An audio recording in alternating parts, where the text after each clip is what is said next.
ধর্ষকের মৃত্যুর আগে ধর্ষী তাকে মৃত্যুবরণ করতে হয়। এটা হচ্ছে আমাদের সোনার বাংলাদেশ। একজন ধর্ষকের জীবনের মূল্যটা এত বেশি যে তাকে ফাঁসির মঞ্চে দাঁড় করা যাবে না। আমরা বাংলাদেশে কয়জন ধর্ষকের নাম জানি যাকে কঠোর থেকে কঠোরতম শাস্তি দেওয়া হয়েছে, যাকে ফাঁসির মঞ্চে দাঁড় করা হয়েছে? আমরা কি আদৌ কেউ জানি? জানি না। অথচ আমরা কতগুলো যারা ধর্ষিত হয়েছে তাদের নাম জানি। অনেক বড় এই লিস্ট, আসলে অনেক বড়, বলে শেষ করা যাবে না।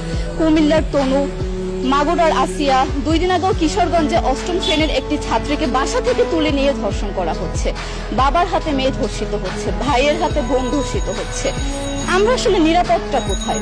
আমার মনে হচ্ছে আমরা যেন আইয়ামে জাহিলিয়া যুগে চলে গিয়েছি।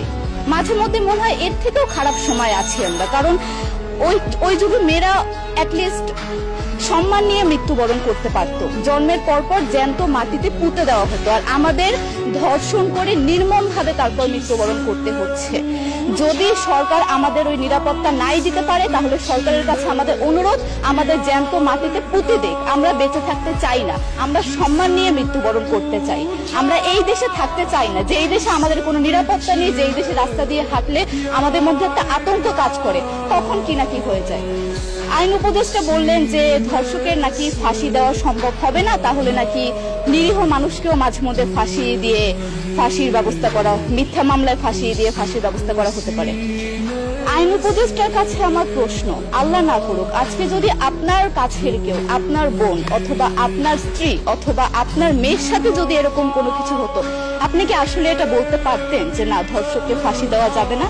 কোনোদিনও পারতেন না। আপনি সবার আগে তার ফাঁসির ব্যবস্থা করতেন, সম্ভব হলে নিজের হাতে মেরে ফেলতেন। তাহলে আমাদের বেলায় কেন এত বৈষম্য? আমরা কি দোষ করেছি? আমরা কি নারী না? আমরাও তো কারো বোন, আমরাও তো কোনো বাবার সন্তান, আমাদেরও তো বেঁচে থাকার অধিকার আছে, তাই না? কিছু হলে মেয়েদের পোশাকের দোষ দেওয়া হয়। আমার কাছে প্রশ্ন, একটা 8 বছরের শিশুর মধ্যে এরকম কি থাকতে পারে যেটা একটা পুরুষকে অ্যাট্রাক্ট করবে, যেটা একটা পুরুষকে সিরিয়াস করবে? সেরকম হলে আসলে ধর্ষণ করা হতো সবসময় প্রাপ্তবয়স্ক মহিলাকে। কিন্তু আমরা আসলে পরিসংখ্যান গবেষণা করলে দেখতে পারি যে ধর্ষক সবচেয়ে বেশি করা হচ্ছে শিশুদেরকে, কিশোরীদের সবচেয়ে বেশি ধর্ষণ করা হচ্ছে। দৃষ্টিভঙ্গি পরিবর্তন করুন, চিন্তা ভাবনা পরিবর্তন করুন, ধর্ষকদের আইনের আওতায় আনুন। যদি আইন উপদেষ্টা অথবা প্রশাসন যদি ধর্ষকদের শাস্তির ব্যবস্থা না করতে পারে, আমাদের হাতে তুলে দেন, আমরা নিজেদের হাতে শাস্তি দিয়ে দিতে পারবো। এই সাহস আমাদের মধ্যে আছে। বেঁচে থাকার জন্য আমাদের যতটা কঠিন হতে হবে, আমরা কঠিন হওয়ার জন্য প্রস্তুত আছি। আমরা ফাঁসি চাই, ধর্ষকদের কঠোর থেকে কঠোরতম শাস্তি চাই।